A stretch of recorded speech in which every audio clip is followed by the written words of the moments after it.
Hello, everybody. Welcome. Let's get started right away. Please let me know how the audio quality is if you get a chance. Dow Jones is down 0.4%, Nasdaq down 1.2%, S&P 500 down 0.8%, Russell 2000 down 0.6%. Nvidia is down about 3.74% right now, pulling down Nasdaq, pulling down S&P 500, and I'm not sure if Nvidia is part of Dow. And then Tesla is also down a couple percent today. So it's a bit of a reversal of what happened last week. In the last week, Tesla's still up about 22%. So I think there's a lot of room for Tesla stock to fall, given the fundamental deterioration in the company's sales, profitability, prospects, etc. Let's see what else is new here. Yields are down 3, 4, 5, 6 basis points across the curve. The Fed meeting is in 8, 9 days. Next Tuesday, it starts a week from tomorrow. Starts, and then they announce it Wednesday. The market is still pricing in a 7, 8, 9% chance of a cut next week, which I don't think is going to happen. And more interestingly, the market is pricing in a 70, 80% probability of a cut by June, which I actually think it might be too much. I can maybe see 50-50, but I suspect that the Fed won't cut even in June. So, unless the economy kind of falls off a cliff, which is possible because of these tariff wars and everything, but that's not happening just yet. The employment market is still very strong, very solid. There doesn't appear to be massive fallout just yet from the employment market. I think the employers are still kind of holding off, laying people off. But once people are laid off, they have a very hard time finding a job, which could be an early sign of the employment market weakening. But the initial weekly claims are still very low. We're going to get a ton of economic data this week, and nothing to actually. I think we got the Dallas Fed today. That showed Dallas Fed manufacturing PMI showed lower negative new orders and higher prices paid and prices received. So higher inflation, lower GDP growth, according to Dallas Fed. These are regional Fed surveys. And we've seen similar from New York Fed, Philly Fed, and a bunch of other Federal Reserves around the country. So later this week, we're going to get the ISM number, which is more of a national figure. But regional Feds approximate, average of those kind of approximate what the ISM is going to show. So manufacturing is in a tough situation because of these tariff wars. Tomorrow, we're going to get the international trade on goods, retail inventories, wholesale inventories, some housing data for February. And then we're going to get consumer confidence for April. Consumer confidence for April at 10 a.m. tomorrow. And then also at 10 a.m. tomorrow, we're going to get JOLTS job openings for March. Consumer confidence for April, job openings for March. Southwest CEO is talking about how they started seeing weakness in their business, especially leisure side of things, in February, which was way ahead of tariff talks. So the economy was I think this kind of goes to show the economy was already starting to weaken before tariff talks, which is, I think, a point that people are missing. It's not like if tomorrow Trump comes out and says, no more tariffs, canceled, the economy would bounce back. I don't think that would happen. I think the stocks would react positively to such news, but I think that would be an opportunity to sell whatever you have left before a recession. So tomorrow we have job openings and then consumer confidence, and on Wednesday we're getting PCE headline and core. I think that's probably going to come in at close to 0%, maybe 0.1, because of lower oil prices in March. But I think the market will look through that. because tariffs will undoubtedly increase inflation unless we hit a recession first. But tariffs will increase inflation. We're already seeing some screenshots of Chinese exporters putting on triple-digit, uh, price hikes or tariff taxes or whatever they call it, and it's going to take time. It's going to take 1 to 3 months probably for us to see this in data, inflation boost in data. But that's even that I think misses the point. Like people kind of think like, all right, maybe not in April, but definitely by May and certainly by June, we're going to see inflation data, due to tariffs. But I think that misses the point that some of these things work through the supply chain over time. And um, in my opinion, we're going to see the full effect next year, not even this year. I think 2026 data will show the full effect of tariffs on inflation data. And I just kind of go through the week quickly before we switch to Meta, who is joining us today for some AI related talk. Tomorrow we have the job openings, consumer confidence. Wednesday we have PCE, employment cost index for Q1, GDP numbers for Q1 as well. We also have ADP employment change for April. And then Thursday, we have initial claims, continuing claims. And then Friday, we have the jobs report. So lots of economic data coming in this week. Meta, how are you? Oh, Busy, but good. oh, good. Okay. All But- positive. All positive reasons to be busy. Okay, good. Um, First, can we talk some macro before we switch to AI? yeah. What do you? You're way more involved in this stuff. What are you thinking is going to happen with the Fed? They're going to have to basically refute. I guess. Let me ask. Do you think they're going to basically refuse to take projections about tariffs into account because it's politics related, or and, and stay backwards looking, or do you think their data based stuff in May will be affected by this, even if they're like, I could see them speaking about it, but do you think they'll take action based on it?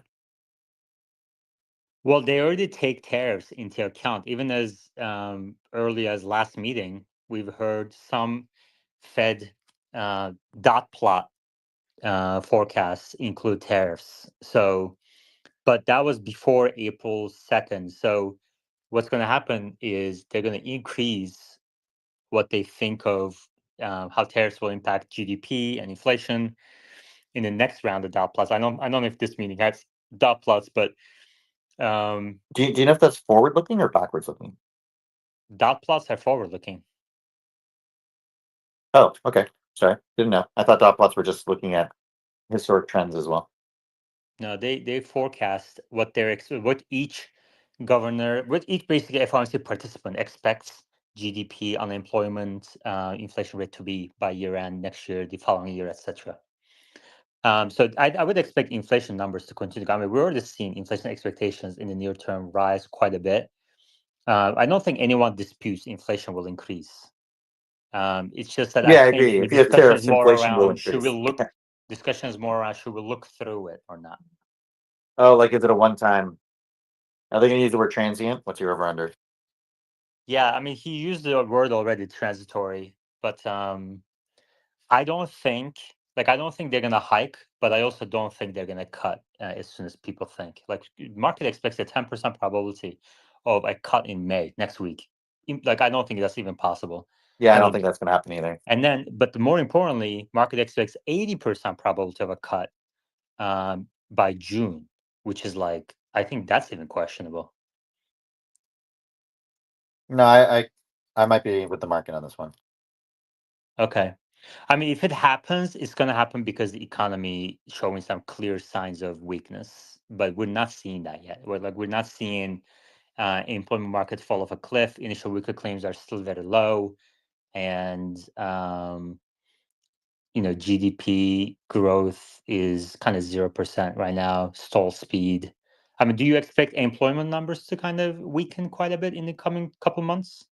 And again, this is my weakest area of expertise, as you know. But in terms of just thinking through it, I imagine either the tariffs are backed off and the inflation fears go away and we go back to the things that led to the 2-4 handle, or I'm sorry, the 2-4 number, or we see they don't back off, and in that situation, I think the economy weakens.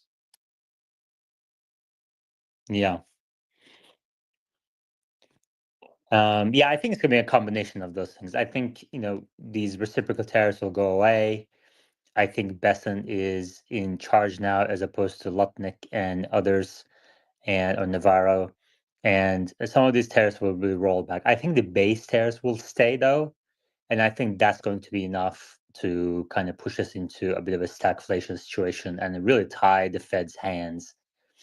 And By but base, yeah, you mean like just a 10% on everybody? yeah, exactly. On the Yeah, I trade. think that's the likely outcome. Is everybody's? My suspicion is they negotiate some deals with some countries, like you buy some of our this, you buy some of our that, move some stuff around, and then end up with 10% for everybody who negotiated in any way. Yeah, but already we're seeing capex plans, according to these regional Fed surveys. Capex plans, investment by companies, plunge to recessionary levels. Everybody's on wait. We're seeing freight, ocean freight, trucking loads really plunge to recessionary levels. I mean, the country is on hold right now. The economy, global economy, is on hold right now, and I hope that they kind of figure it out sooner or later, sooner than later. Um, Anything else on macro? No, that was good. Thank you. Okay, sure. Maybe later on I can ask you about home stuff, but that's totally not. That's just personal. Anyway, we can talk AI. Okay. Um, all right. What excites you the most? Actually, no, I don't want to start that general. Let's start with um, Do you want to talk Waymo versus Tesla numbers? Because I've been kind of digging into that, and I think yeah, people are we a will. little We can switch. biased. I'm really less interested about Tesla stuff honestly right now than more about AI. I'm more interested in AI stuff. Sounds good. Um, and I had one specific question for you. Hold on one second. Okay, here's the question. So you said Project Titan or Titan paper is the next kind of In my opinion, it's really early, but that's the paper that I think can change a lot of things. Yes. okay. And you said that it might even be bigger or as big as the Transformers. Let's say as big as MOE, because Transformers, like Titan doesn't exist with Transformers, so you can't really say it'll be bigger than the thing that it's built on. Okay. Well, that answers my question because I had a gotcha question. I Yeah, mean, if you got the question was if Transformers didn't exist, would Titans exist? The answer is no. no, that wasn't. But basically, what I was wondering is like, when Transformers paper came out, obviously, I guess Google even didn't realize how important or No, transformational. no, that's a false narrative. That's a false narrative. Here's the proof. GPT, the first GPT, generative prompt transformer, was built by OpenAI and implemented and released to everybody in 2018. That was during the time Elon and Karpathy were still on the board of OpenAI. So, like, this notion that people in the field didn't know what transformers were is false. Like, within a year, it was implemented, and then we've seen in around 2020 or so, or sorry, I can't remember exactly when. It was around 22, 20 or something like that. In the early 2020s, Google released their TPU 4 paper. And if you look at the TPU 4 paper, they talked about how for 4 years at that point, so around 2018, 2019, they already had dedicated chips for transformers. So this is just not true, right? Because it takes 4 years to build those chips. So if you back that out, it's before the paper was released that they started building dedicated chips. Got it. So you're telling me that Google knew how important Transformers were going to be and still chose to share it with the rest of the open source that paper? I'm not saying that they necessarily knew how big it was going to be, but like all evidence to betting your company's chipsets on it does point to that. Yeah. Um, what do you think about Oh, Huawei? let me also Go ahead. say it's not like they were betting on Transformers specifically. We could say there was a class of approaches, and Transformers one of the things in that class. But basically, Okay. fully I mean, connected nets was the bet. I guess what I'm trying to kind of get at is I'm failing. I get at is some of these like these papers are obviously very difficult to like. There's a lot of papers. We're Yes, actually fair. talking like Totally just fair. thousands of them, right? Yeah. And it's hard to kind of determine which one is going to be most important, or even like rank like even the top 10 out of thousands. Yes. Because it's not always based on logic. There's a lot No. of different things. It's kind of like, Yeah. honestly, it's very similar to like, now that I just thought about this, it's very similar to like creating a movie, and you don't really know like which movie is going to win the Oscar, you know? Uh, there's ways to tell in engineering. So, like, going back as far as like Einstein's thing, right? Like with physics, when you have a solution that comes out, and when you read it, it's like, oh my God, this is so obvious. This is my gauge, right? So when I see a paper, and I look at it and I go, this is so obvious. The next thought is someone must have thought of this. And then you go and see no one has thought of it. And you know that you haven't thought of it. And it's tackling a problem that you know many people have thought of and tried to solve, yet this very obvious solution nobody figured out. That's when you kind of realize it's not that it's obvious, it's that it's right. It's the optimal. That's why it seems obvious in retrospect. Okay. Um, all right. Let's switch to a little bit of Tesla. So, but hold on. Titans. Is your confidence that that's going to be as important as a mixture of experts Yes. has increased or decreased since we first talked about it? It's still as high, but like remember I talked to you about the chinchilla paper 2 and a half years before other people started talking about it. So baking your latency here. Okay. Let's switch to Tesla. Actually, no, sorry. Huawei chip. What do you think about the news that Huawei came out with a chip that challenges NVIDIA? I mean, this is what happens when you uh, put embargoes, right? So as an example, there's been like this has been talked about in the past. So Google created this thing a long time ago called MapReduce, and they released the paper to everyone, and then Yahoo re-implemented it in a format called Hadoop. And for a long time, there was this industry notion of why they're so stupid. Why would you release this thing? Why would you release this thing? But you can look at it from a different lens, which is if you don't release your technology that's stale and old to you, then your competitors might leapfrog you and go a totally different route because they still need to solve that problem. They're going to keep trying to solve that problem a different way. If they come up with a better solution to your problem, you're screwed because they've gone a different way. Now you're competing in a real race. However, if you give them hints on the way that you solve the problem, you can keep them behind you, but on the same trail. And what we're doing with these tariffs and not allowing China to have even our old chips and stuff like that is we're forcing them to innovate. So yes, at some point, whether it's Huawei, I don't know for sure. I'm not a chip expert to go into this, or something else.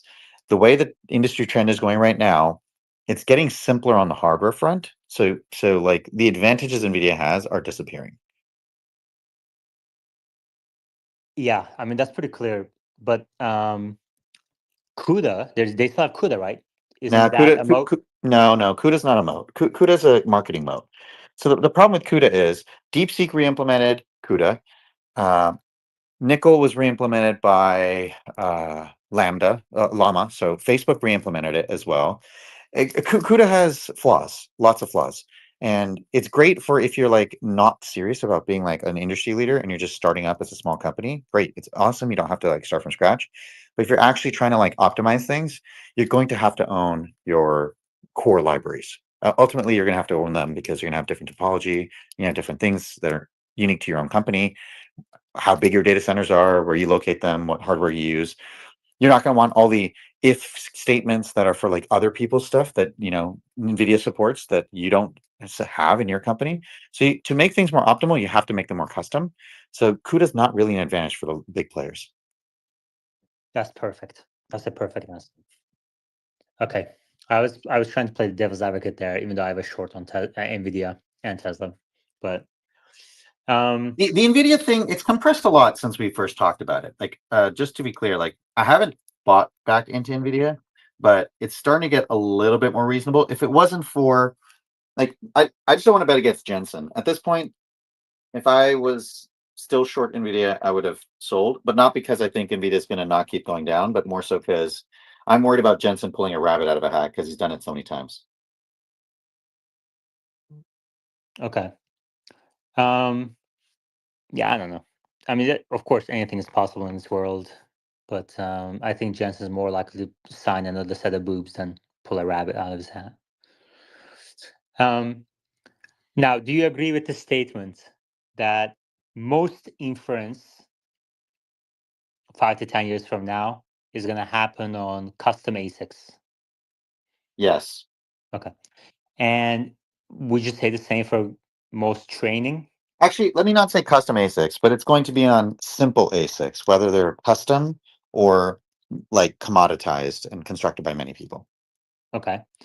And would you say the same on training it side?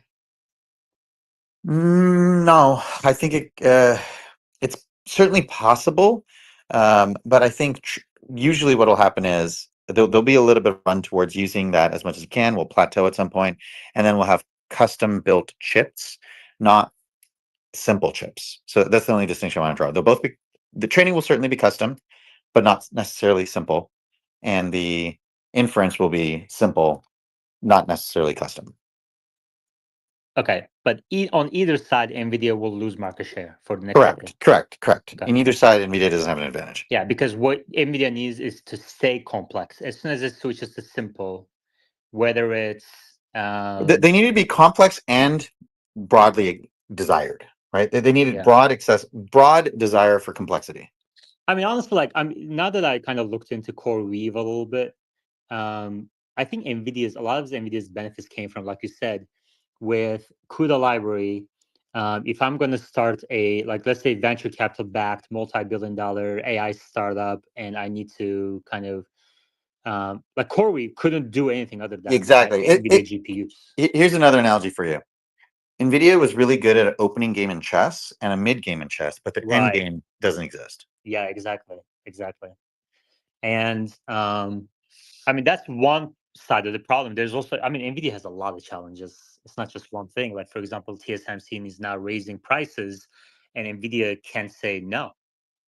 Yeah. And so NVIDIA is getting squeezed on both sides, both kind of reduced demand, and on the supply side, Yeah, and the manufacturers are. that was part of the thesis when we talked about this a year and a half ago, right? You can't go Yeah, around bragging about 80% margins. People right. don't like that.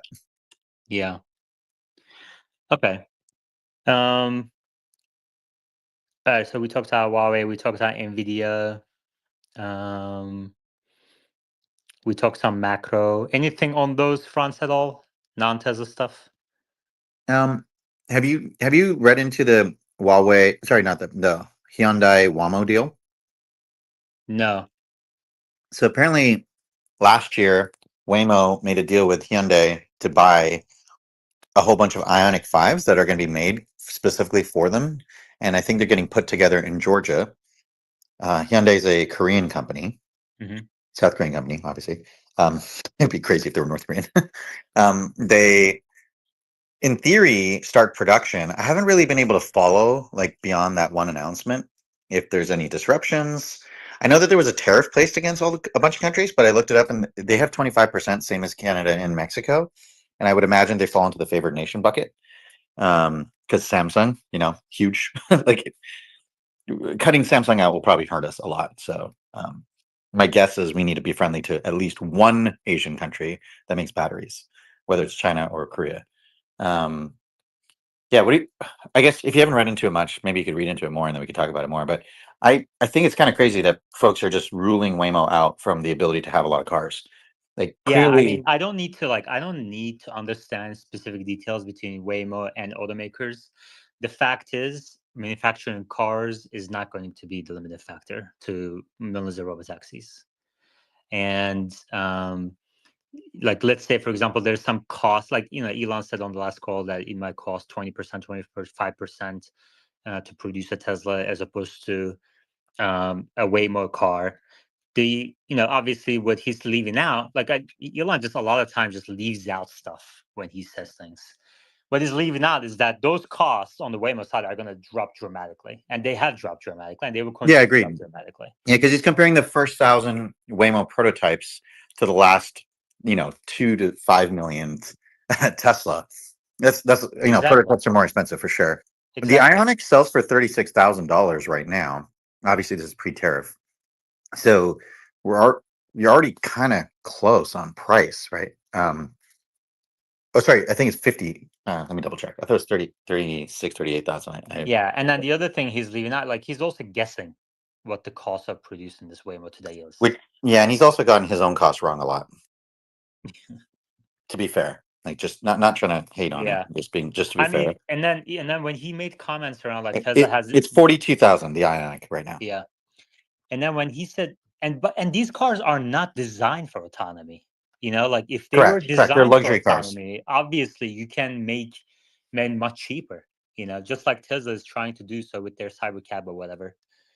So there's a lot of faulty logic in that line of The other thing reasoning. that consider is every $1 billion you have to spend on data centers, and every $1 billion you have to spend on training, employees, data collection, bandwidth, ingress, egress, compute, validation, safety drivers.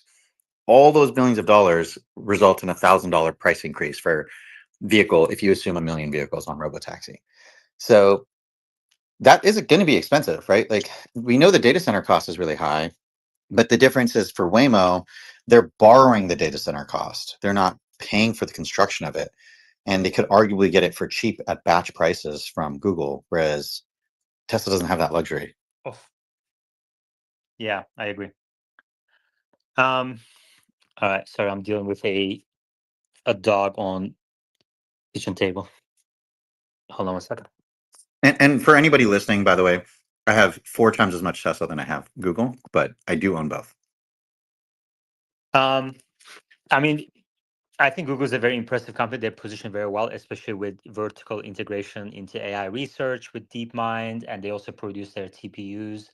The only problem I have is that there's no question, like despite all this positive, um, headlines around Q1, there's no question ChatGPT is eating into Google's search. Their revenue is up 48%, though.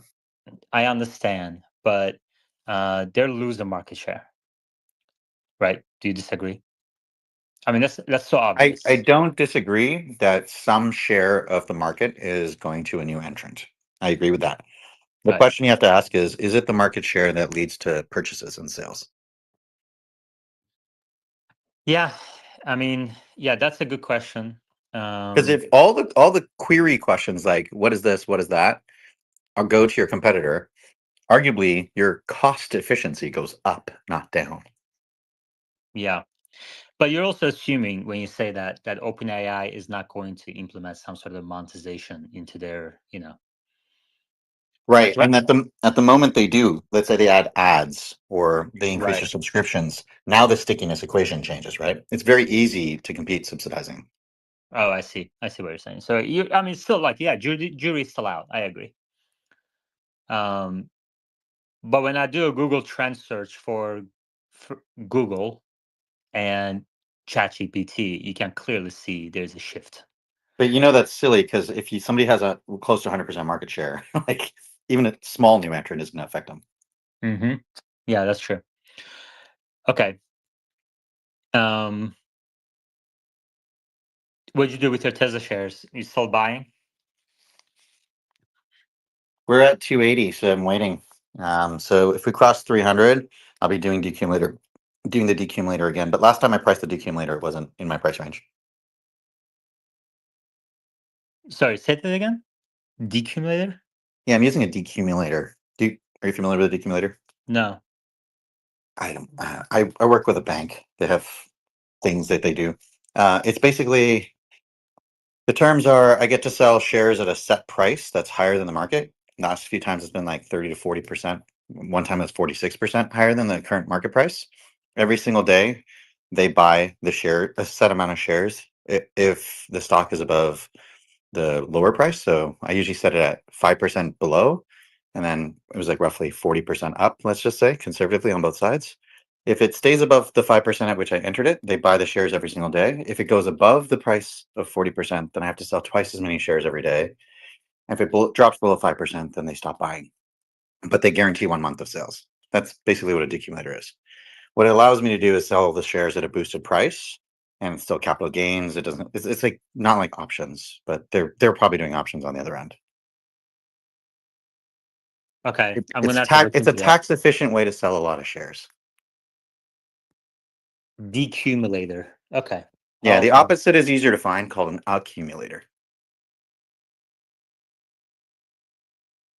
all right. I'll look into this and then we can talk about it. I've never heard of it before. The other one to look into is called a prepaid equity caller. We could talk about those two later. Okay. All right. Man, you want to back to ChatGPT for a second? I was gonna ask ChatGPT some of these limitations I have with my subscription. I have a plus subscription, so $20 a month. And I said, like, how many of these do I get per month? And it just said, with your Perplexity AI subscription, you get this. I'm like, wait, I'm on ChatGPT. It gotta know I have a ChatGPT subscription. And it's Nope.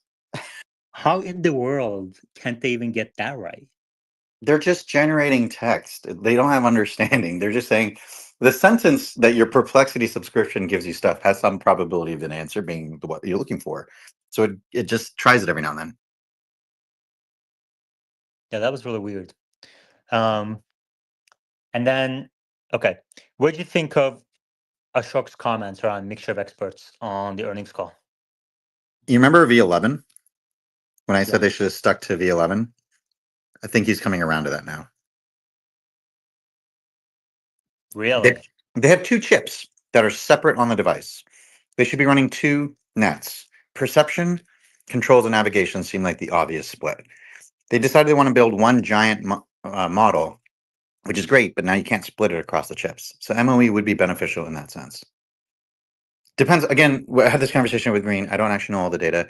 If they have really high interconnect, if they can actually, if one chip can access the memory on the board equally as the other one, that's fine. They're just giving up compute. They're not giving up memory. But why give up the compute as well? It doesn't make sense. Yeah. Okay, I'm gonna put my AirPods. So I've been talking into the iPhone microphone right now, but I just when it's one-on-one, I'm so much better if it's just in my ear and I'm walking around. I do so much better, I think. I've Can you been hear me walking. okay? I've been walking around, then sitting down and eating. So yeah. And then it doesn't come on. Technology failing. Oh, you can't switch your Bluetooth device while you're on X. It's not allowed. You can't I don't switch fucking internet. know You why. can't switch because they don't know how to implement multiplex. They're really dumb. I don't know who hired these people, Dude, but like this is like an advanced high school class thing to do multiplexing. Just somebody needs to tell them what GStreamer is. Just replace it, and they're done. Like it's open source. It already exists. They don't need to implement it. why do they suck so much? Why are there so many bugs on X still? And the bot problem is getting I think worse. they don't make any money from spaces, so there's really no. But it's not just that, right? Like the bots are already proliferating. Yeah, yeah. Turns And out $8 bots are pretty cheap. um, but see, like, I mean, you're gonna call me crazy for saying this, but I look at that and I'm like, if you can't even solve that, how are we gonna solve autonomy? How are we gonna solve humanoids? They're not the same And then engineers. I understand they're not the same engineers. Okay, I get that. But I mean, if one side is 1,000 times better, just lend it to them for like a day or two Why would you for do to that? solve. They're different Because I skill don't want to. sets. I I don't know. And then the other thing is like I don't see these bots on Facebook, Instagram, YouTube. Why is it only on X this problem? Because they're using Literally AI. on the platform of the guy who said we're gonna solve like he promised he was gonna solve, get rid of all these bots. And nobody else has it. Didn't he also say he was going to get rid of advertising and everything was going to work with just subscription? He said a lot of things. And I think the percentage of things that he says that's coming true is declining over time. That's not Now correct, Yaman. That's not correct. Everything he said will eventually come true. He's just late. okay. I mean, even It- Troy as long as at you this allow point, yourself like, to be late till you die, then you just say, "Look, I just died yeah, before I got there. exactly. I didn't lie." Exactly. It's a fucking joke. It's become a joke. I mean, it's been a joke. Now it's like, dude, We, okay, we talked about this when he first get bought something X, done. and he was Yeah. complaining about something with Android, and I was like, "Dude, he doesn't understand geography. Like, he's complaining about latency of something being sent across the planet. Like, what are we talking about here?" Yeah. to co-locate your data center. That's what you got to do.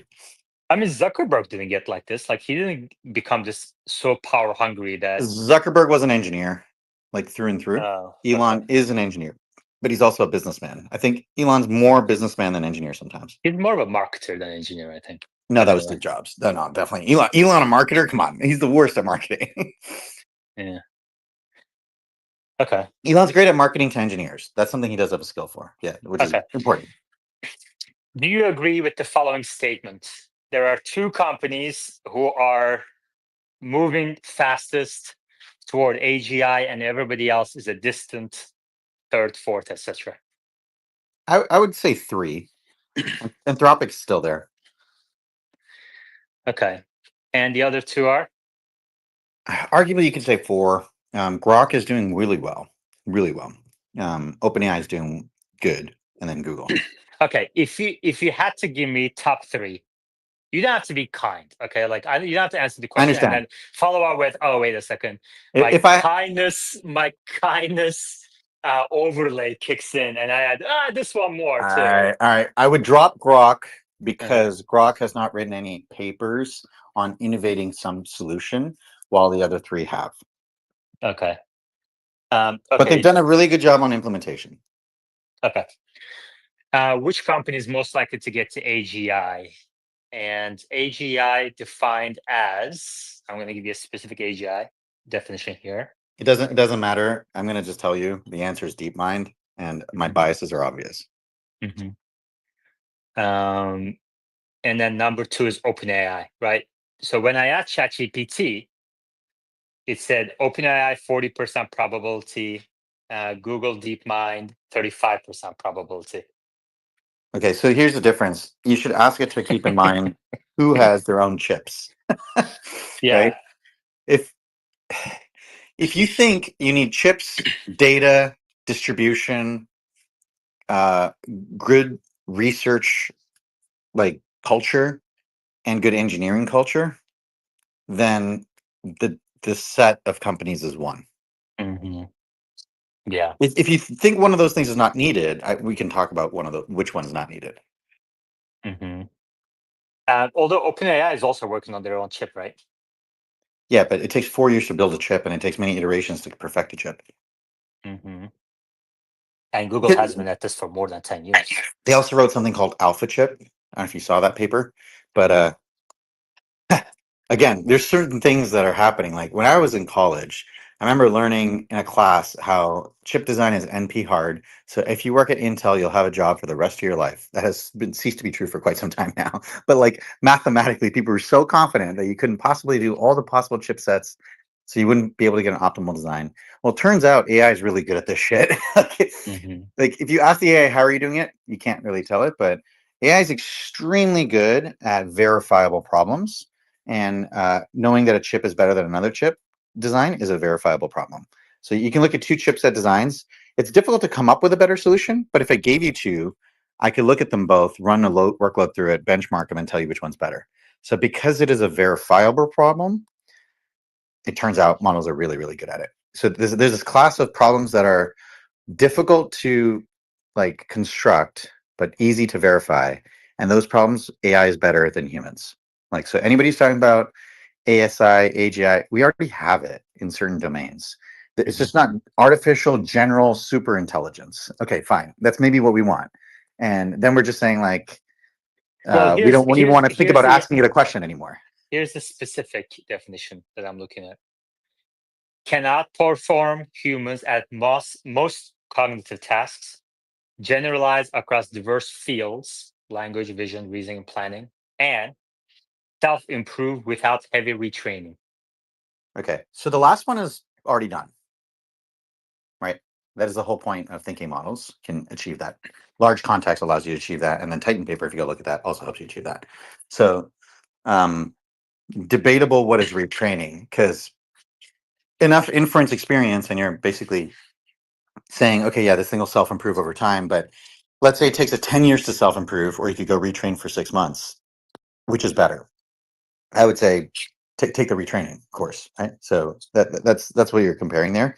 Um, what I'm inferring that from that is you're trying to say If humans ceased to exist and it had access to the systems, it would continue to live. Is that what you're basically trying to say? Hmm. Okay, that can be done today, right? I just reposted something earlier of a Gemini model looking at a paper from AI, implementing the paper, and all somebody had to do was copy paste the errors, and then it implemented the whole paper. There are other things around like asking it to innovate on things. So hooking everything up, not caring about cost. I think today all the building blocks are there to build something like this. Building something that's affordable and actually makes sense from a financial perspective is a different conversation. But I think maybe we've invented how to build a very, very, very expensive self-learning model. Okay.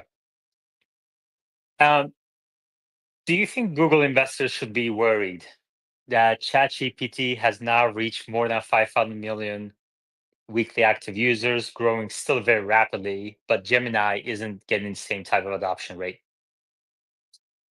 Arguably, yeah. I guess investors should be worried if it depends on the lens you look at it with, right? Bing had a lot of adoption for a period of time too. A lot of competitors get adoption for periods of time. The question is, how long can that be sustained?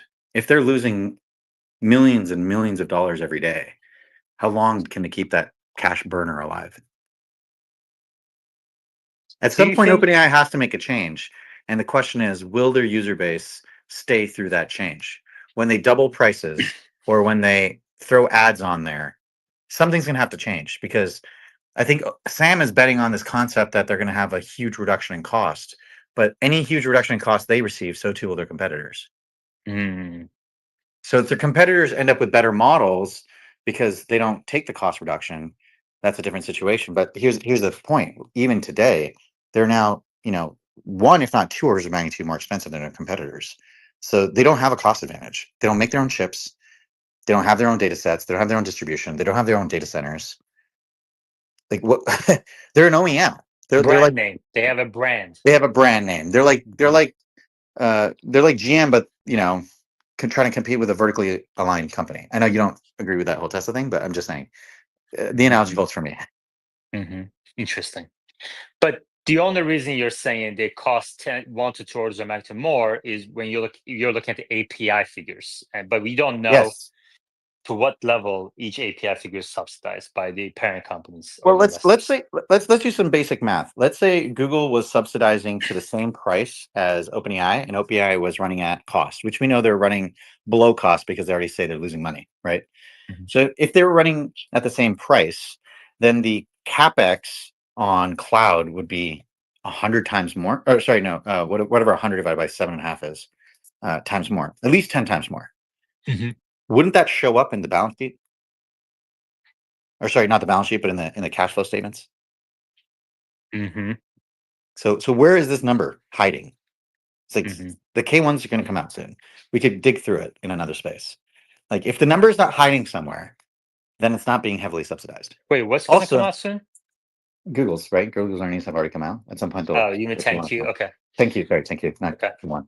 Uh, um, 10K. Sorry, you said one. Also, you said also. I said also the thing to keep in mind here is if they were so heavily subsidized, why would they sell it for 7.5 cents when the closest competitor, DeepSeek, is at 41 cents? Why not do 30? Why not do 20?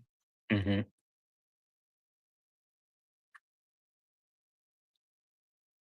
Hmm. Interesting.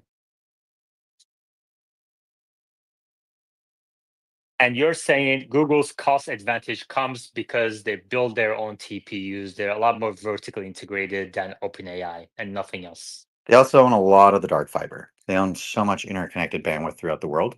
There's a great book called Dark Fiber that covers that. Can you say, okay? Can you say a few words about that one? They own a lot of fiber optic cables that connect the world. Like they Mm, bought, like the long distance companies laid all this fiber optic cable down, and then hmm. multiplexers were created, light multiplexers that would allow you to like send way more signal on a single fiber optic cable. And so they're Hmm. like, shit, we overbuilt. And then they were like trying to find people to sell it to, and Google bought it all. And what they couldn't buy, they got 99-year leases on. When did they do this? That okay, we'd have to go look it up, but like since the 1990s, it hasn't been 99 years. Let's put it that way. But Google was formed when exactly? I think 91. 92, Yeah. maybe? Yeah. Wow. So they did this in the first decade of their life. Yes, because they were smart enough to realize what the internet was, and That's incredible. other people didn't realize what the internet was. They're like, the internet is something that needs to connect planets together. So connect the planet together. Dark fiber. Yeah, it's arguably the biggest advantage they have. So whenever people talk about cost, there's an ingress egress cost. When you use Google's cloud system, there's no ingress egress charge, whereas with Amazon there is. Okay.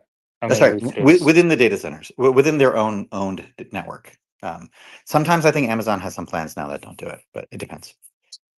Okay. Um, I started seeing another button on YouTube now. I saw that for the first time today. Ask Gemini or Ask AI, and it pops up in where the live chat is, and you can chat with AI on the video. They have a lot of distribution. Uh huh. But it doesn't come up on every video. Yeah, so I don't know how that's going. Probably an experiment. But if you, again, whenever you compare like Gemini's numbers to OpenAI's numbers, it's not a fair comparison necessarily because, and I've said this to you before in spaces, I think you want AI to meet people at the surface at which they're interacting. So you want your health apps to meet you in your health app. I don't want to go to a chat bot to ask about my health. I want to go to my health app. I want to see the screen. I want to see dashboards. I'm ready for, this is why different apps exist in the first place. Well, my chatbot knows about my health, though. Yeah, but you want to see you want to see your little circles on your Apple Watch, and you want to talk about those. You don't want to like go to the chat bot and be like, okay, bring up the thing with the circles, and now let's talk about the thing here. Mhm. Eventually, if we're talking about getting so good that Oh, might have got then a call. Oh, go ahead. yeah, then the fidelity is voice at that point. Hmm. Hmm. Okay. Anything else on your mind? You want to talk some tariffs? You could talk tariffs. AI is an exciting space. There's a lot of things going Hmm. on. Um, Google I/O is coming up in May. This is going to Hmm. be a very interesting time period. Um, yeah, I think I've been thinking about this a lot. I'm going to here very shortly just announce where I work and where I've worked in the past because I Oh, think really? it's difficult for me. It's been very difficult for me to navigate these conversations without just Hmm. bluntly being like, okay, I don't want to come across as disingenuous, so I just need to clear it and post it. Okay. I'm doing a talk in June as well, so like at some point, I don't want my personal life to leak, but you know, a lot of the things I'll be saying are very similar. Okay. Yeah. Yeah. Totally up to you. I mean, I didn't notice you were a bit more lax today about it than before. Yeah, I'm just trying to get more comfortable about it. Hmm. Um. I see machines in the audience, by the way. I don't know if he wants to come up and Yeah. chat. We haven't had a chance to I connect sent in you this an space in a invite, while. but every time he comes nowadays, 90% of what he says is just boilerplate stuff. Well, machine hopefully has read the paper by this time. If he hasn't read the paper, he should bother reading it first. Well, there he is. Machine, Did how you are read you? the paper, machine, or did you still not read it? Not yet. I will read it this week. It's still my Dude, tab just is at open. this point, Tab just is ask open. ask your AI to summarize it for you, at least. Jesus. You know, You just I got to tell how much machine care. People ask how come a paper was released and people didn't realize it was important for Yeah, years. This seriously. is why. This is why. yeah, it's the You tab. can tell people they won't read it. Uh-huh. It's open. Okay, I got my archive link. Titans learn to memorize test at test time. We're Yep, 6 months in after the paper was released already. I know. But I just came with a comment that we see the inevitable downfall of Meta starting right now because he's already feeling a little more comfortable. He's going to announce to everyone where he works, as if everyone's waiting on pins and needles to find out where he works. This is his perception. No. And I just once don't want that to be. happens, I and don't he want to gets be all like the disingenuous anymore. That's congratulations, But see, but here's the thing though. No, I don't like maybe a handful of people may think you're being disingenuous, etc. The vast majority doesn't care. okay. And they might be curious, but they don't care. And I think last time we talked about this, I was like, there's some pros and cons on either side, etc. Um, I probably would want to go back to not having my actual name. Got it. That's good to know. Yeah, the only reason, yeah, Yeah. and Machine, you've gone the other way. Yeah, the only reason I was even considering it is because some people were asking me like where my shares are, where my money is, just because I think some people think I have a bias. But I'm trying to be on. Like, if I think the company I work at is doing good, there's a reason. Like, I didn't just choose to work there for no reason. Hmm. Okay. Let's talk. Machine. Anything to say on Tesla? Yeah, you probably don't have anything useful to say anyway. So let's switch to Listen, I tariffs. didn't Okay. even finish my point, okay? Okay. Because you just come in and interrupt me. Hmm. Is that he's going to announce where he works, and he's going to get all this congratulations. His number of followers is going to go up, Hmm. and it's just a slow downfall. Because then he's going to be like, people really care what I think, and he's going to start making YouTube videos, and then he's going to get some revenue. And he's like, I can make this into a side business. Are you talking about yourself? Yeah, Making I was You more like, made like videos. you made Machine, like two no. videos and no one watched it, and you're like, ah, Yeah, fuck this. there's zero desire on my point to ever make any video. You know how much work I barely make screenshots and post them on X. I'm so lazy. All of my work is that like if I have to put work in, I'd rather do it at work. Hmm. I'm too Yeah. lazy to read and tell Grant what's in a paper at this point. I Okay. read papers normally. Let's switch to tariffs. So, Meta, last time we talked about this, you said US has more staying power because of its consumption. But at the same time, we're now seeing kind of Trump backing off on these tariffs. He's trying to roll back some of them, and China seemingly is doing nothing on their end. They're just kind of Yeah. waiting this out. It also sounds like China has an election coming up, but is that a real election? Probably not. I mean, Mhm. China's China's saying they're not doing anything, but would they say they were doing something? Would we expect them to actually come out and publicly beg? Well, that's what Trump is doing. No, no. Trump's people are publicly saying that they're not negotiating while they are negotiating, and that's leaking. Trump is saying, I talked to Xi. Oh, That's not a right. leak. Fair. But And Xi is And then saying we China's didn't like, we're talk. not even talking to America. You're right. Yeah. And then people are asking, media is asking Trump, who talked? And he's like, doesn't matter who talked. Dude, it'd be hilarious if Trump goes to meet Shane. It's gonna be like who goes to which country at this point. If Trump goes to China, he caves. Hmm. So, how do you think this plays out at this point? What do you think is the game I theory think the going here? clock. I think the clock expires, and Trump just like silently lets it like roll back, Yeah, I think so. and then he just claims, "Oh, we did this, we did that. The balance is not as bad." But you know what? If you devalue the U.S. dollar, you achieve what he wants to achieve. So China dumping tariff the treasuries is what he wants, I guess. Right? He wants a weaker U.S. dollar. I think the I looked into this quite a lot. The foreign investors dumping treasuries is not a major risk. Oh, I agree. It's I it's agree. it's Yeah. not even a playing card. I don't think. I think it just makes a lot of Yep. good headlines, but it doesn't mean much. Also, it's So crazy that Warren Buffett owns 4.3%. That's nuts. I didn't know he owns so much of the U.S. Treasury. yeah, But if Warren Buffett's buying, that's a good sign, right? We're probably fine. or the Fed can also buy. There's domestic investors. There's a lot of different things. A lot of moving parts. I don't Also, think. like, couldn't America have just printed more money, which would have caused the U.S. dollar to go down, and then every single equation that he was looking at would move in the direction he wanted it to?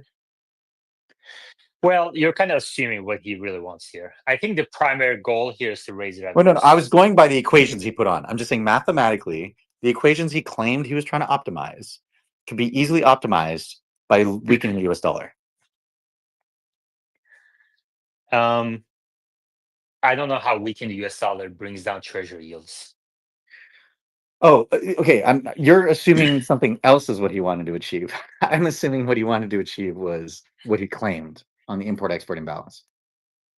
Okay. But I think really what he needs is, and the reason why he did this first before tax cuts is that he needs the revenue to pass the tax cuts. I And he's agree. not getting the revenues.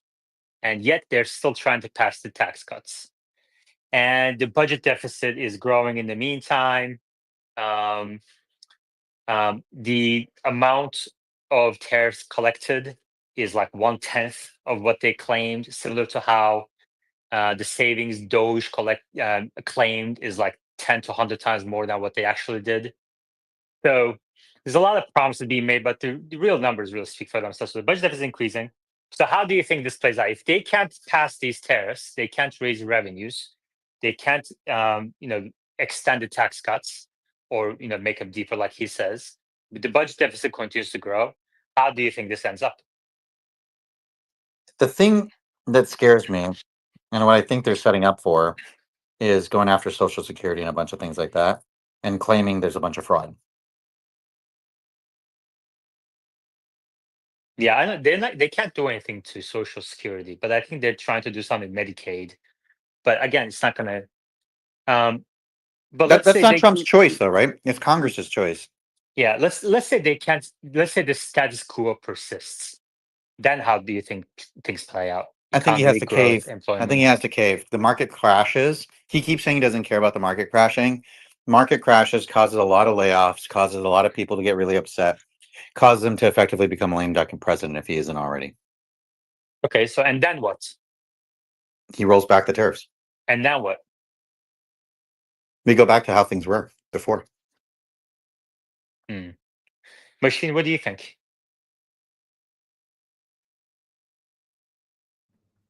I mean, I mostly agree with what Meta said. I think this game that he's trying to play is not going to work out, and ultimately he's going to come back with his tail between his legs.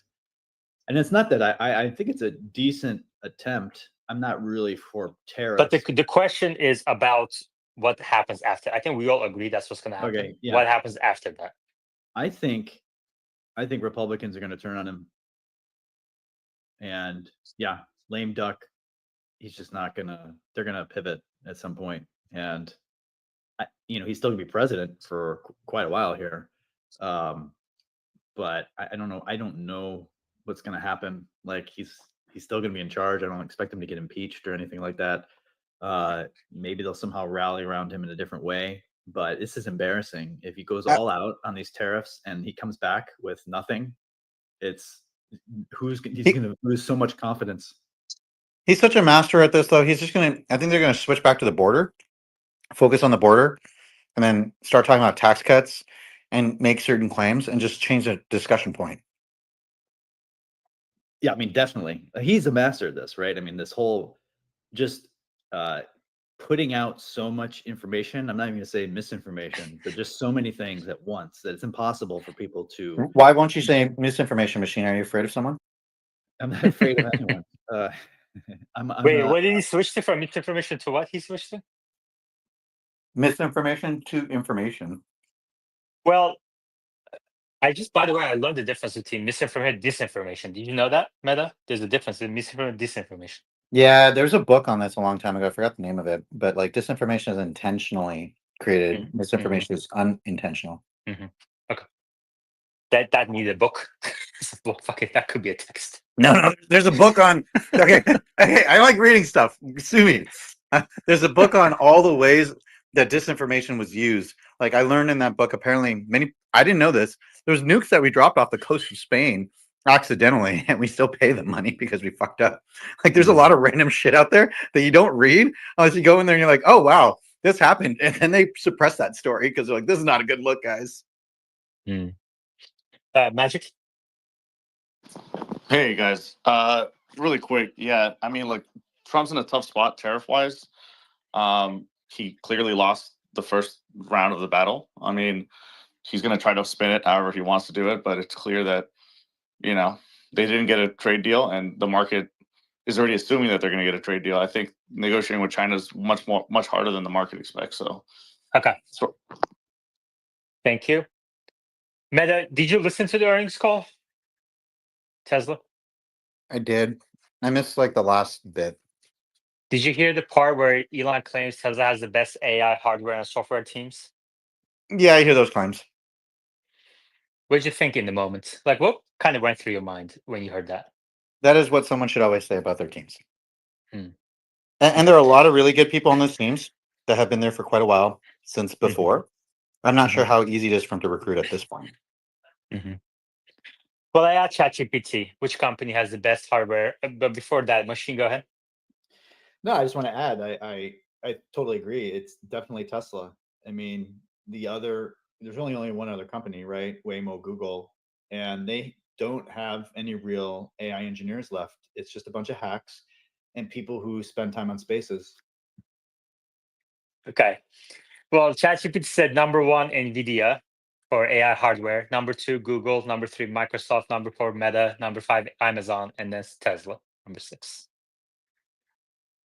Sorry, I wasn't paying attention. What was 1 and 2? NVIDIA 1, Google 2, NVIDIA Microsoft doesn't 3. have AI engineers. Okay, so don't stop using this AI model that you're talking to. AI hardware. Right? I mean, come on. Okay, sure. You don't think so? You don't think NVIDIA has better AI hardware team than Google? What is an AI hardware team? I don't know. Like design GPUs for AI purposes. As opposed to design GPUs or TPUs for the specific purposes of the company you work for? Right. I think that's one reason why NVIDIA got ranked a little higher is because it's for general use as opposed to company specific. Yeah, you know what? We could argue what is the best engine manufacturer, but that doesn't make them the best EV manufacturer. It's just not the same thing. Yeah. Okay. Machine, anything else on Tesla or AI, NVIDIA, markets, macro, anything on your mind? No, I mean, I just after our conversation last week, I did short Tesla a little bit. Did you? Way to make machine lose money, Iman. Well, I'm up right now. We'll see what happens in the next. Yeah, Tesla's down right now. What are you talking about? Well, it depends on when he shorted it. Yeah, when did you short it? Either late Thursday or early Friday, but it's green right now, but I think it's starting to go back up. So we'll see. Had to Oh, have been Ted- Friday, because if Ted- you did it on Thursday, you'd be screwed right now. No, whatever it was, the Um, price was like 285. what's your price target? I think I'll 220. Meta? We're right at my target, 280. Hasn't changed. Yeah. And Meta stopped buying, but he's not selling. Right, Meta? I'm getting it priced out to see how much I could get if I sell. Yeah. Okay. Again, I do a boosted sale. I'm not selling at 280. Wait, I'm so fucking confused about this. They're paying you a premium for your shares? Yes, but the flip side is if the stock goes up, I have to sell them more shares at the same price. Oh, so you're basically selling an option here. You're selling a put option or something. Yes, they're doing the structuring of the options. I don't have to deal with all that. They Oh do my that. God. Okay. Jesus. Machine? But okay, the important thing here, Yaman, is I benefit if it drops 5% because I don't have to sell them at that price anymore. I get the accelerated sale. So if it falls 5% within a month, it's good for me. If it goes and stays below the price target the whole year, it's good for me. And if it goes above it just a little, it's still good for me. Yeah, of course, of course. And if it goes up, it's good. Flat, good. Down, No, if it goes good. up, I no, if it cannot goes up a lose. lot, Yeah, it's not yeah. good. Okay, yeah, okay. If You're it goes up a selling lot, call it's option. You're not good. selling a call option, dude. That's what you're selling. Okay, You're just Yaman, selling a call option. you worked in this industry and you don't know what a decumulator is. Look it up. Calls to us. Well, there's a reason I don't know it because it doesn't make any fucking sense. They're probably It charging you an totally arm does. and You should they're read charging about you it. an arm and a leg No, you for should read something about that it. you can't do yourself on E-Trade. Read about it. Okay, whatever. What was I going to say? You were going to say you're going to go read about it. I won't. I'd rather read the Titans paper again. So I'm on a space with somebody who works in AI who refuses to read papers and somebody who works in economics who refuses to read papers. What am I doing at lunch? I don't understand. That's so funny. Okay. So Elon said 10 to 20 cars. They're going to do a mixture of experts. It's like both Elon is coming around to Waymo's side of things, and Ashok is coming around to not doing this one big model, whatever. They're just like walking back on every front. I'm going to ask Meta in a second how he thinks this progressing later on. But Machine, go ahead first. Well, I just wanted to comment again, which maybe I talked about last week, but I also went on some Tesla bull space. You know, these people who've tried to replace you, Iman, who have way more listeners, like Alexander. And I think Meta was on there too. And Omar was on there and all the bulls. And I just eviscerated them on their valuation. I was definitely not there. Thanks for throwing me into something I wasn't there for. Actually, I want to ask Meta one more thing. Thank you very much for Meta. Machine. I wasn't done. You're so fucking verbose. I cannot Let me explain. So I Okay. just went over this sort of like very realistic bull case analysis where people are assuming that the market is going to go up, Tesla market is going to go up 10x, let's say, compared to Uber. So I said, even if Tesla pulls in 10x of the revenue of Uber and has an operating margin of 10%, which I think is reasonable on this FSD business. If you look at what the operating income is, and then you do a reasonable valuation of like a 30x on that, you're still getting about a $1 trillion valuation. And the company's valued at like 900 billion now. So I asked these people, if all that those amazing things happen, that's amazing growth. You still end up with a valuation of where Tesla is today. So what is this big holding of shares that you think it's going to skyrocket 10x from? Where's that coming from? Because Who cares? Who cares? They're not here. Who cares? I want to focus on people who are on the speaker board. So Meta says that he believes Tesla will sell 5 million cars and make $5,000 to $10,000 of gross profit on each. Effectively, yeah. So we can. That's my baseline. You are nuts. Okay. Nuts. So here's how I get to that number. Neither of those things will happen, let alone both at the same time. But you don't believe robotaxi at all. But if you get one robotaxi and that robotaxi makes 40K, that mitigates the need for 4 to 8 cars being sold. All right, hold on a second. Is the 5 to 10K, is that part of robotaxi? Is not in that, right? Like, let's assume No, for a second that's my robotaxi. average. That's Okay, my fine. Yeah. So the number I was looking at is multiplying the dollars made times the cars. You take that total, and that's the amount of revenue from the auto plus robotaxi division. Gross profits. You're talking Gross $50 profits. billion of gross profits from automotive. Automotive plus robotaxi. When? 5 years. And then And a you're PE of saying- 15 or 30, depending on which number you chose. You're saying that if robotaxis don't happen for another 10 years, let's say, Tesla would make that money just manufacturing and selling cars? I don't think that's a probability, but yes, I do. So theoretically, that's what you're saying. But you're saying probably that's not going to happen? Correct. I'm so fucking confused about your argument right now. I'm saying they're going to have robotaxis before the next 5 years. But let's say they didn't have robotaxis by the next 5 years. That would suggest somehow it's so hard, it's not scaling. People are going to continue to buy personal vehicles. It probably also suggests that like the tariffs have stayed, China's like economy's crashed. This is a very like a lot of times when I hear arguments, they're very focused on just changing one thing, but there's you're ignoring Waymo, for example. Like, let's say Tesla didn't achieve robotaxis, Waymo will continue to scale. I agree, So but my assumption is not based on. You can still end up in a situation where Tesla doesn't have vision on the robotaxis, but Waymo has robotaxis that kill car ownership a little bit, right? I don't believe car ownership is going to get killed. So I think this is the important distinction. Whenever I do my stuff, I don't think right now people own cars because Uber is too expensive.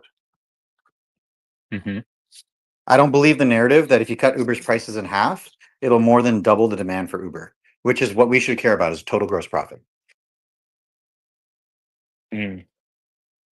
Why do you think what do you think is the primary reason that most people still own cars today?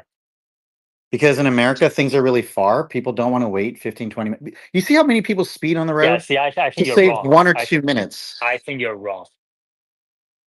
Okay, so why do you think people own cars? Because I think that's what their parents did. Okay. That's what they did 5 years ago, 10 years. It's momentum, status quo. That's why. Habit. So have you spent any time in like rural parts of America? I mean, I used to live in a suburban area where you could kind of say a little rural. Yeah. Okay. And how many times do people call taxis or Uber there in today's day compared to a city? At that point, there was no Uber. But taxis, whatever. I mean, if robotaxis happen, if they proliferate to the level you're talking about, millions, which I think they will. No, I say 1 million, by the way, because it's back to the 50,000 cars, 20 cities. Okay. And you're telling me that 1 million Tesla robotaxi would generate $10,000 of annual income? I'm not saying 1 million of Tesla, to be clear. I'm saying a million. I think it'd be probably 50-50 between Tesla and Google. Yeah, see, I don't think so. I think these profitability assumptions on robotaxis is way out of whack. Well, it's because you're pricing the rides as if they're going to have to drop the pricing. I'm pricing the rides as if they stay where they are today, just a little bit less. Because I've seen in San Francisco, people prefer Waymo to Uber a lot. Like I did the math on this. If you I assume understand. all the I don't rides Uber is disagree. doing are in San Francisco, it's already 2.3% of all rides in San Francisco are on I Waymo. understand. I don't disagree. Okay. But where I think what you're missing is there will be other companies that can produce the world's safest driver. I don't think Waymo is going to be the only one, or I Tesla is going disagree. to be the only. Yeah. I Okay. disagree. So I think that's tell where me we why. disagree. Okay. Tell me why. I think there will be those two companies because the investment capital required to compete is so high that once there's already established players, competing doesn't make sense. Okay. Investment required to compete is today very high, but I think that number will fall very rapidly in the future. Other than maybe Anthropic and OpenAI, I don't think it falls for many. I think you're wrong. Okay, machine. So, I think what usually happens in this space, like what Meta is doing, is a lot of people do a like bottoms up approach and not looking also at a top down approach of modeling this. And what I'm asking Meta is like, what operating margin do you expect Tesla or Waymo robotaxi network to operate at? What operating margin? 10%, 20%? Like, what do you think when there's a lot of competition or some competition? I mean, China will be a lot, but in the U.S., what do you think that margin is going to be? I think Tesla's lying when they say that they're going to actually allow all the taxis to be owned by other people. I think over time they cannibalize them. They just own them all themselves. They run the cleaning shops. They run all the stuff themselves. At which point, if we look at Uber, Uber takes 60 to 7% of the rides today, and then people still drive them. So yeah, I think their costs are going to be like close to maybe $2 a mile, and they're going to charge $10 a mile, maybe $4 a mile. What's Uber's charging right now? I thought it was $2 a mile. How much per mile is it? It's much more than that, at least in urban areas. Like Yeah. San Francisco is only 7 miles by 7 miles. Like if you go anywhere in you San don't- Francisco, the rides are like $20. You don't Minimum. believe so? Tesla, let's say they have similar revenue cost per mile, and you think there's not going to be any downward pressure on that from competition from Waymo? Like, Yeah, you think they're both? I think the taxi and the short distance rental market is not being driven by a lack of supply. I think it's being driven by a lack of demand. I don't think cutting prices increases demand. Or sorry, I don't think cutting prices increases demand proportional to how much you cut the prices. Yeah, that's fine, but I'm just saying conceptually, when you have at least two players in a robotaxi market over time, there's going to be some price competition. Do you agree or no? No, I don't agree. Look at Pepsi and Coca-Cola. Can I take over the questioning? Thank you. Meta, let me ask you this. 10 years from today, what do you think will be the cost of producing a AI driver that's safer than humans? What do you mean by producing? Like from a software perspective? Mm-hmm. You can't just produce it necessarily without the hardware aspect. But let's say 10 years from now, we're talking about that. Maybe we've already hit AGI and money doesn't mean anything. So there's your answer. Okay, how about 5 years from now? It's a silly question, is what I'm trying to say. The cost will stay high until everything is cheap. Why can't it be something in between?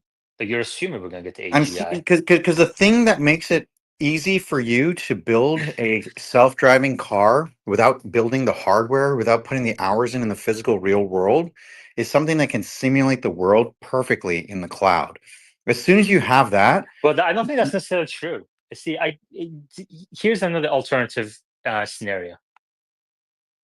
I think a major limiting factor right now is that these drivers, AI drivers, need a lot of rides for for testing, validation, improving, etc., finding edge cases. But humans don't need that. So yeah, but humans need, if you have a human brain to start with, you've achieved AGSI. Okay. But let's say, for example, that we have an algorithmic breakthrough that now, instead of needing billions of rides, we can learn in thousands of rides the same efficacy of driving. Is that not a possible outcome here? I'm not saying that's not a possible outcome. I'm saying the intersection of we are able to do that and we are not able to do mass manufacturing. We're not able to do robots everywhere. We're not able to do everything has become the world has just significantly changed. I think the intersection of those two is zero. Either we get everything has changed or it's expensive.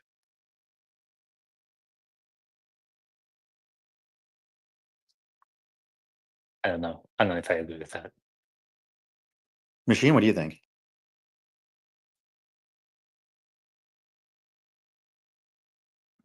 You mean just that there's going to be major advancements in AI, and then you're going to have competitors? He's asking, like, coming do in? you think we get enough advancements that training an AI model for driving becomes cheap, but not so advanced that we hit robots everywhere?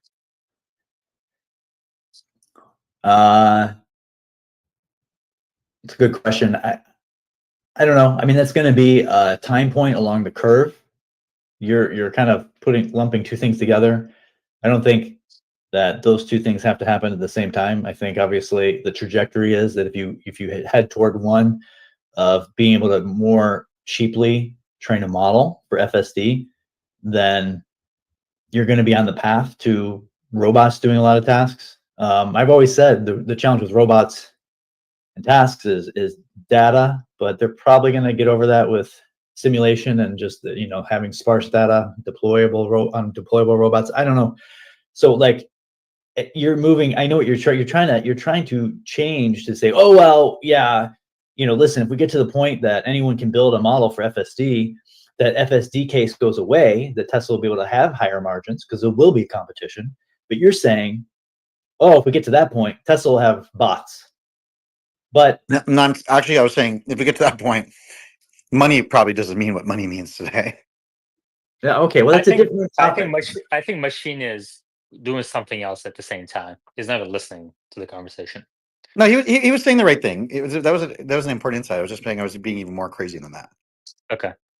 I think humanoid deployment in the billions range or even hundreds of millions range has other limited factors than data, such as the hardware that needs to be even built, the hardware needs to be produced, etc. But also society needs to adopt humanoids. I think that's going to be a limited factor. Whereas something like Waymo is already operational in a handful of cities, now scaling.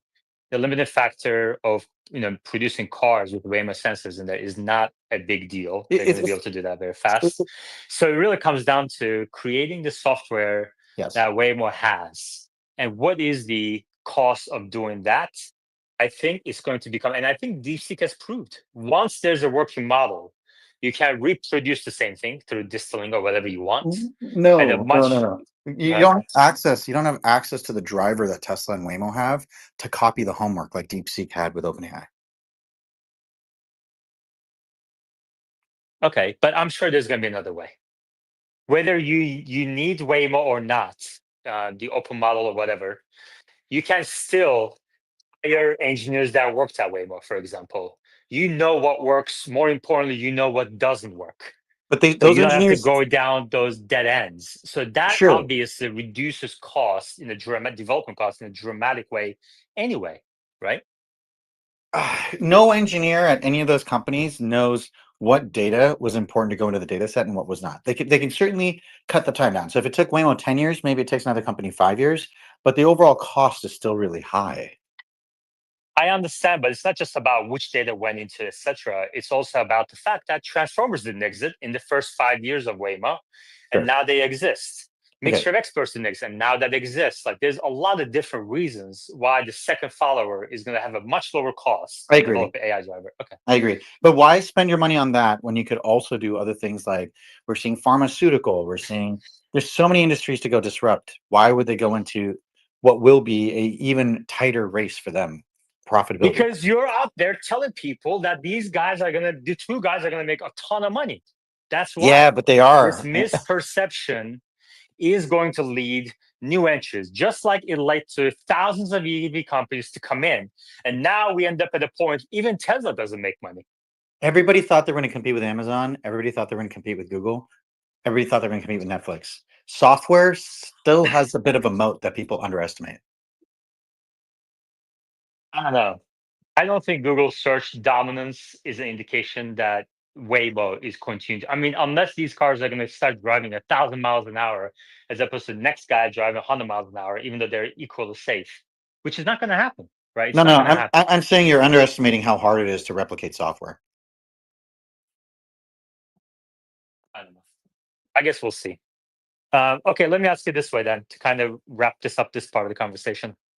In the next 10 years, in the next decade, how much profit do you think Waymo and Tesla will make from robotaxis?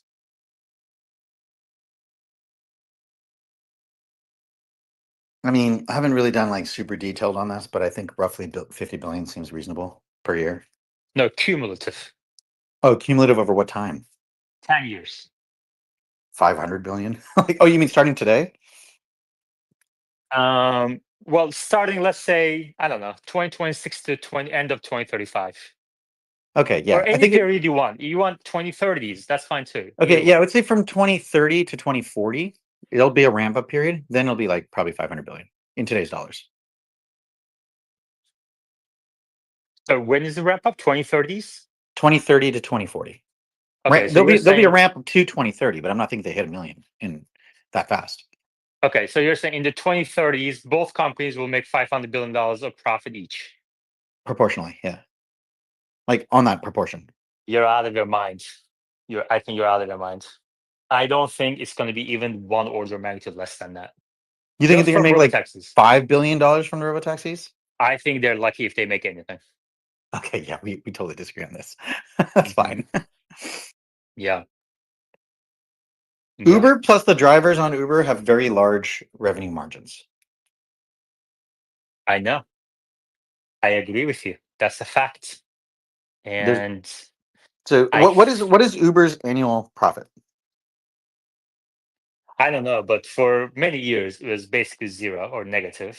And then just recently they turned a little bit profitable, but it's nothing meaningful. So, and to the extent that there's forecasts and everything, I think people are kind of switching to not robo taxis anyway. So Uber isn't getting credit for any sort of potential profit in the future. But um, the way things stand right now, unless if there's something I'm missing, I think this can be a very commoditized business. And people said the same thing. Uber, just so you know, Uber made about $17 billion in 24 gross profit. But that's gross profit, right? So I'm talking net profit now. Okay. Why not? Well, because that's what matters. You still have operational costs, right? Okay, wait, I Like thought you had it's asked not me. I thought you had asked me gross profit. So I gave you no, gross profit numbers. no, no. Um, no, net Okay, profit. still, so I just looked it up. It's 10 billion roughly, nine something for net. Yeah, and is that non-GAAP or GAAP? Again, I don't know. We can dig into it, but Right, probably non-GAAP. right, exactly. And when you consider GAAP, which is probably like stock option expense, and everything, it's very minimal. I mean, for a company of that size, it should be much higher than that. And if it wasn't for Oh, I'm Waymo not and saying it Tesla, from perspective of Uber being a good company. I'm just trying to use that as a model for where Tesla and Waymo could end up. I mean, let me put it this way. If Waymo and Tesla didn't exist in the future, Uber would be a lot more worth it, maybe $1 trillion company today. I think the only Agreed. reason they can, right. But that doesn't mean that additional value will accumulate to, or will go to Tesla or Waymo, etc. Yeah, I think this is where I disagree with a lot of people who keep saying Tesla's going to do really, really cheap rides. I think this looks more like a Coca-Cola Pepsi environment where they both know doing cost cuts is not profitable for both. Again, though, that assumes there's only Coca-Cola and Pepsi, and I don't think that's the case. Yeah, I there's think other there's going small to be many. players. Yeah, they just don't exist at a There's high going to be profit. many players, I think, and there's going to be many Yeah. players. Let's see if Zoox can get a car going. If Zoox gets something going, you're right. But if Zoox can't do it, no one can because they got Amazon spending money on it. I agree with what you said. If Zoox can't do it, nobody can do it. if you qualified it with this year or next year. Yes. If Zooks can't do it this year or next year. Right. But in 5 years, if Zooks can't do it this year, next year, I don't necessarily think that means in 5 years there won't be other players. I think the problem with that is by then habits will have formed and people will already be used to a robo-taxi and they already use a robo-taxi. So now you're not only competing with trying to get people to go from a human to a car, you're trying to get people to go to a different branded thing when they already have a habit. So you're going to have to cut prices substantially. And now you have huge costs in front. You got to cut prices and the existing entrants can just cut their prices, undercut you right then and there. So for a short period of time, you just starve out, and then you can't survive, and they raise their prices back. That's why Yeah, people just can't just compete. raise money. Just raise money. Yeah, who are you going to raise Tell money from? people. Who are you Yeah, going to tell raise money from? The ones that have Who- their money invested in Tesla and Waymo? No, there's going to be another generation of investors who are handed money, and they're going to be looking for the next high flying stock. Why is Coca-Cola and There Pepsi not are disrupted yet? GameStop is raising money. Why? Yeah, okay, AMC is they have raising to. money. They have to Okay, because there's people being stupid. Bitcoin has If $1 you can't trillion. take the money, if people are going to be stupid, you have to take the money from stupid people. That is their fiduciary responsibility. GameStop CEO Exactly. has to sell and shares. there's always going to be stupid people. So anybody will be able Yeah, to you're raise a right. few You're right. $1 billion. Okay, so Until the now did you stupid bubble change? collapses, maybe. But I'm just saying, long term, I don't think that makes any sense to me. I don't think so. Mhm. Look, Sam Altman tried to go raise a lot of money, and turns out there is a limit on how much he can raise. Is there? Yeah, he didn't get his chip money, did he? He didn't. No, I don't think he got his chip money the way he wanted. He wanted to raise $6 trillion. It was ridiculous. Well, yeah, but they still were able to raise tens of billions of dollars. Okay, yeah, but that, compared to $6 trillion, that's a failure, dude. Okay, let's say you had $10 billion. You could give it to either Sam Altman or Elon Musk for XAI. Which one are you choosing? At their current valuations, at the value that Sam Altman says they're worth, OpenAI. Why do you say that? Can you elaborate? Yeah, Sam Altman's trying to pretend OpenAI is worth a lot less than it is so that he can get it bought and get his shares at a cheap price. Yeah. How did Elon's proposal work out? Elon's acquisition of XAI probably fucked up his whole plan because it set a market price for people to be able to say, well, if XAI is worth that much, why is OpenAI not? Mm-hmm. Yeah. Isn't that amazing though? They're so busy fighting each other. Anthropic and Google are focused on other things. Mm-hmm. Yeah. Isn't it amazing though that a handful of companies were able to raise tens of billions of dollars in the last 12 months? It kind of tells you there's not a lot of other places to put your money right now, right? Yeah, I don't know what it tells me. It says something. But all right. It tells you something, but you don't know how to listen. Is that what you're saying? You're a bad listener? No, it means maybe I don't want to share what it says. Oh, okay. So you heard it. You just don't want to share it. Got it. I thought you were just a bad listener. Mm-hmm. That's like, I can see it now. Your future wife is like, hey, babe, do you remember when our anniversary is? And you're like, I know. I just don't want to share. um, I'm going to try that line. do you think OpenAI will go IPO? I don't think so. I'm very bearish on OpenAI. Really? I'm very biased on that front. I don't know what to say. I just don't think they're going to make it. I think burning money is not I'm an engineer. I don't know. What do I know about business? But I don't think burning money is the way you build a company. Like, not to that degree.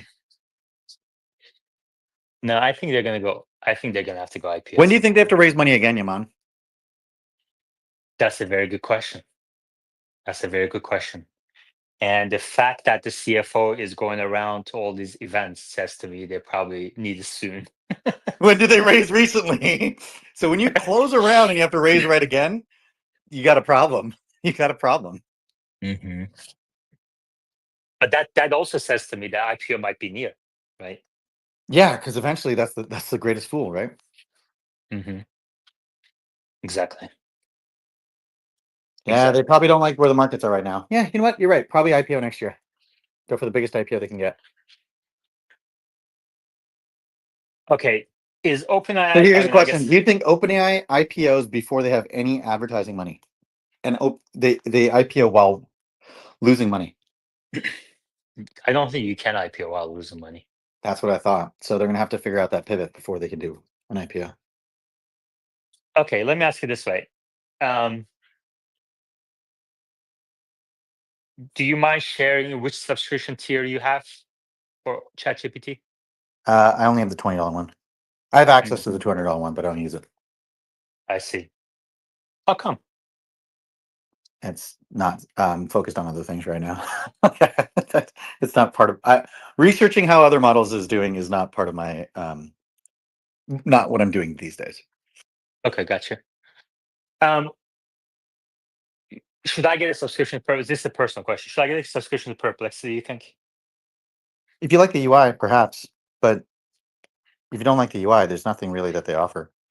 I never really kind of looked into Perplexity that much. Is it basically giving me an answer and doing the background in the background, like asking a bunch of different models, or is it Yep. letting me choose a model?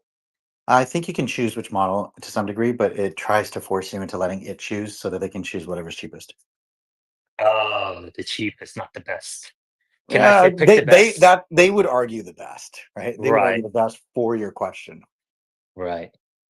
They would also argue, they're using the load and the QPS. You have a bunch of different free accounts and running it around and that would be their marketing spin, right? What do you mean load QPS? Let's say you have like 25 free queries on one account and you have another 10 on another account. They could just like kind of route your queries to different places because it'd be like, okay, well, let's get this free answer. Let's get that free answer. Mm-hmm. And I There's also think something there. called T3 chat, by the way. I mean, if people just want to play around with different models, you can subscribe to T3 chat and then you get free quota on a bunch of stuff. Well, not free, you paid for it. But it's basically, they're doing like, they have subscriptions and then they share the accounts with everybody else, basically through the API calls. Mm, So it's like a different service. It's kind of like bundling, right? They're like a mm-hmm, cable TV provider. If you want to bundle, you have to pay for all the stuff, but if you pay for all the stuff individually, you might as well get the bundle. mm-hmm. Yeah, that's so funny. And do you think that's going to like the rappers are going to win like that, or do you No, think? Okay, in and my you kind opinion, in my opinion, and this is, whatever. People can figure out my mind. There's a person that I respect a lot that has basically said the way you can look at this is humans observe things at a log scale. You have to be 10 times better than your next closest competitor before you start bragging about how good you are in a like very public way. And when you hit that number, people will think you're twice as good.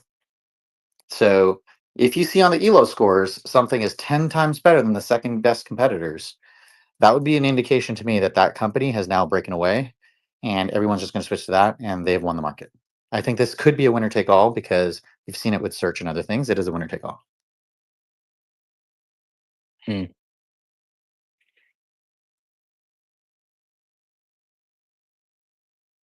The interface is a big factor, though. I do want Is to that say that. Jeff Bezos? No, He didn't say that. no. Uh, I'll message you who it was. Okay, and I'm gonna send you a message right now on something. Give me 1 second. I'm gonna send you a screenshot. That's so funny. This is so funny. That's crazy. That I just saw your message. Man, this is the kind of stuff that makes me think like, you know what, mate, we're not that close. We're not as close as people think. Brain wise, or No, no, no. And I'm not saying we, you and you and me, I. or No, no. I'm saying you'll get it when I look at this. Look at this screenshot. well, fine. Yeah, okay. Yeah, I don't know what to tell you. Don't trust AI. Like, use your brain. By the way, my new favorite thing I'm trolling people on the internet is I'm trying to convince people to stop deferring their thinking.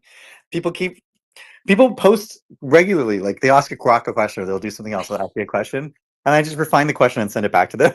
like, look, they're people pleasers. If you just change your question a little bit, you're gonna get the other answer I know, but how can it be that wrong? because it doesn't know what it's doing. Maybe Jeff Bezos said something similar. Many people say similar things. I'm not saying I know who said it first. To be clear, Mhm. right? Mhm. This could be something Bezos has said too. It's not the person I heard it from. Mhm. I gotcha. Okay. Yeah, well, that's an interesting concept. Yeah, I also didn't read that. I heard it like live, so it's a Oh, different really? kind of Okay. thing. Right? It's not a Gotcha. quotation yet. I got you. Okay.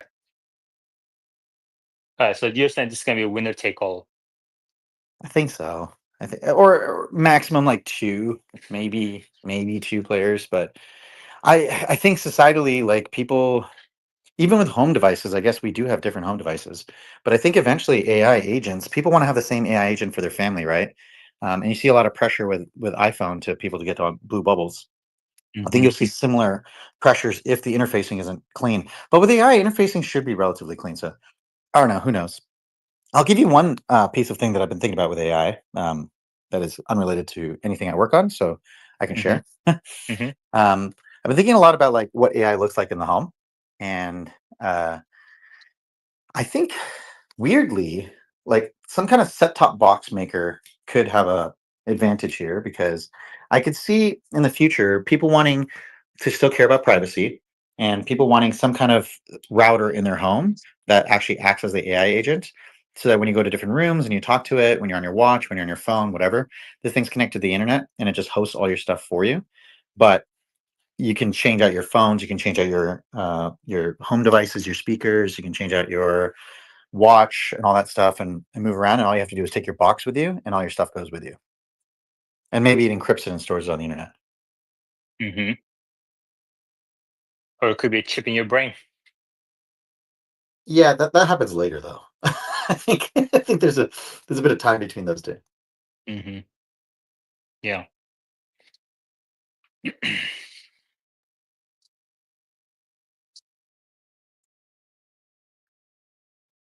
right, I gotta get going here shortly. Okay. Yeah, I I don't don't have think I like I have don't have a anything. hard stop. I just I gotta do other stuff. No, I think I had this series of questions that was kind of accumulating, so that makes a lot of sense. I think I have enough to kind of go off on my own a little bit. Cool. So the first Thanks, man. question we're gonna go find out is what is a decumulator, right? No. I'm actually gonna close that tab and then Oh yeah. no. No, okay. I legitimately think I'm very happy with it. It gave me a 20% like return, and I got my shares back. It was great. um hold on. So winner takes all for AI agents, but not for robotaxis? Yeah, I think with Robotaxi it's slightly different, right? People are use different services, and there's a big political divide for Tesla. I don't think Tesla could take all.